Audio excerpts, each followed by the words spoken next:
ආයිබෝන් මිත්‍රවරුනි ඔයාලා වදත් ආදරයෙන් සාදරයෙන් පිළිගන්නවා මනුලක් ඇග්‍රෝ අපේ YouTube නාලිකාවට. බදුන් මිශ්‍රණය හදා ගන්නකොට මිච්චරක විදියට අපි කොහුබත්, මතු පිටපස්, කරදහයියා, වියලි ගොම පොහොර නැත්තම් කොම්පෝස්ට් වලට ගියා. ඒ ආකාරයේ අපි කාබනික අමුද්‍රව්‍ය ගොඩක් එකතු කරගත්තා. ඒ නිසා ඒකට යන ඇල්බර්ට් ප්‍රමාණය චුට්ටක් වෙනස්. ඇල්බර්ට් සොලියුෂන් අපි සතියෙන් සතිය යනකොට යන්න ඕන අනුපාත ටික අද කියලා දෙන්න. කොහුබත් එකේ විතරක් වගා කරන අයට සතියෙන් සතිය ඇල්බර්ට් ගිහිල්ලා මදි. ඒ නිසා දශම ගණන් වලින් මුල ඉඳන්ම ඇල්බර්ට් ටික යන්න ඕන. අපේ වගා මලු පුරවගත්තු මික්චර් එකට අනුව ඔයාලට කියලා දෙන මික්චර් එකට අනුව ඇල්බර්ට් සොලියුෂන් යන්න ඕන ආකාරය තමයි මම මේ කියලා දෙන්නේ. මිත්‍රවරුනි මේ තියෙන ඇල්බර්ට් සොලියුෂන් දියර පොහොර එකේ පැකට් එක. ඔයාලා මේක පාවිච්චි කරන කට්ටිය නම් දන්නවා. අලුතින් බලන කෙනෙක් නම් පොඩ්ඩක් බලා ගන්න පුළුවන්. මේක තමයි දියර පොහොර පැකට් එක. මිත්‍රවරුනි මේකෙන් 0.5ක් විතර තමයි අපි පැලේ ඉඳලා දින 5කින් විතර පටන් ගන්නෙ. 0.5ක් දිය කරලා ගහ මුලට තමයි යොදාගන්නේ. ගහ මුලට සාමාන්‍යයෙන් මිලිලීටර් 150ක් 200ක් විතර ජලය කලවම් කරලා තමයි පැලේ පොඩි කාලේ අපි යොදාගන්නේ. ඊට පස්සේ දින 40ක් විතර වුණාට පස්සේ ග්‍රෑම් එකක් විතර ඔයාලට යන්න පුළුවන්.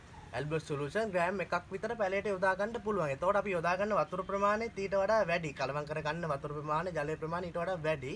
දින 60කින් පස්සේ ග්‍රෑම් 1.5ක් යන්න පුළුවන්. ග්‍රෑම් 1.5ක් යන්නේ මේ ගස් දින 60කින් පස්සේ ටිකක් ලොකුයි. අපි මුලින් හිටපු පැලේ නෙමෙයි. ඒ නිසා 1.5ක්වත් ඔයාලට දිගටම වගාව ඉවර වෙන තුරු ඇල්බර්ට් සොලියුෂන් දියර පොහොර එක ඔයාලගේ ශාක වලට යොදා ගන්න පුළුවන්. ඉතින් මිත්‍රවරුනි ඇල්බර්ට් සොලියුෂන් එක භාවිතා කරලා ඔයාලගේ ගස් වලත් තියෙන ක්වොලිටි එක වැඩි කරගන්න. මොකද මේක ඇවිල්ලා හැම පොහොරවලම එකතුවක්. නයිට්‍රජන්, ෆොස්ෆරස්, පොටෑසියම් වගේම සුද්ධ පෝෂක වලත් එකතුවක්. ඇල්බර්ට් සොලියුෂන් එකේ විතරක් සමහරු ශාක හදා ගන්නවා.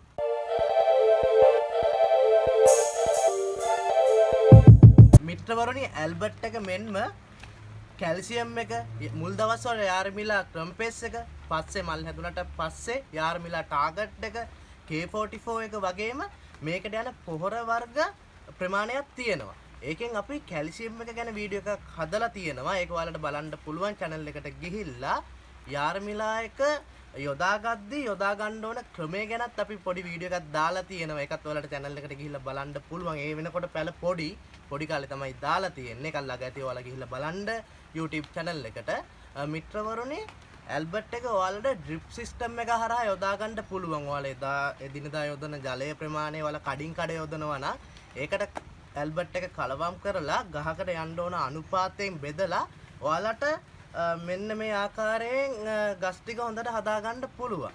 මිත්‍රවරුනි ඔයාලා දිගින් දිගටම වාණිජ්‍ය වගාවක් කරන කෙනෙක් නම් ඔයාලා පොහොර ගන්න එක කඩයක් තියාගන්න. පොහොර වර්ග සේරම තියෙන එක කඩයක් ඔයාලා තෝරගන්න. එතකොට එතන මුදලාලිට ඔයාලා කියන්න ඕන මං වාගෙන් දිගටම පොහොර ගන්නවා. ඔයාට දෙන්න පුළුවන් අඩුම මුදලින් මට පොහොර ටික ලබා දෙන්න කියලා. දැන් මේ ඇල්බර්ට් එක එහෙම ගන්නකොට ඔයාලට කිලෝ එකක් ගන්න එක වටිනවා. මොකද අපේ වගාව කරගෙන යද්දී මේ ඇල්බර්ට් පැකට් ප්‍රමාණයක් අපිට ඕන වෙනවා. ඒ නිසා පොඩි ප්‍රමාණවල වලට වැඩිපුර වියදම් නොකර ගන්න පුළුවන් අඩුම මුදලට ඔයාලා පොහොර ටික ලබා ගන්න. මිත්‍රවරුනි අවුරුදු ගණනක් තිස්සේ අපි නයිමිරිස් වගාව කරගෙන එනවා. නයිමිරිස් වගාව කරගෙන එද්දී ශාක වලට අපි විවිධ පොහොර වර්ග යොදාගෙන අපි ගහේ තියෙන වර්ධනය ගැන අත්අදා බලලා තියෙනවා. අපි අත්දැකීමෙන් ඒ ගැන දන්නවා. ඒ නිසා අපේ අත්දැකීමෙන් ඉගෙන ගන්න දේවල් තමයි ඔයාලට මේ කියලා දෙන්නේ. වෙන කෙනෙකුගේ අදහස් මීට වඩා වෙනස් වෙන්න පුළුවන් එයාගේ අත්දැකීමත් එක්ක. ඉතින් මිත්‍රවරුනි තවත් මේ වගේ ලස්සන වීඩියෝ එකකින් හම්බෙන්න බලාපොරොත්තුෙන් අදට සමුගන්නවා. මතක් කරලා channel එක subscribe කරලා තියාගන්න. එහා පැත්තෙන් තියෙන notification bell එක click කරලා තියාගන්න. අපි අලුතෙන් වීඩියෝ එකක් දාපු ගමන් ඔයාලට notification එක එන්න. මොනවා හරි ගැටලුවක් තියෙනවා නම් comment එකකින් ඔයාලට අහන්න පුළුවන්. අපි ඒකට උත්තර සපයනවා. වීඩියෝ එක හොඳ නම් like එකක් දාන්න. අදට ගිහිල්ලා එන්න.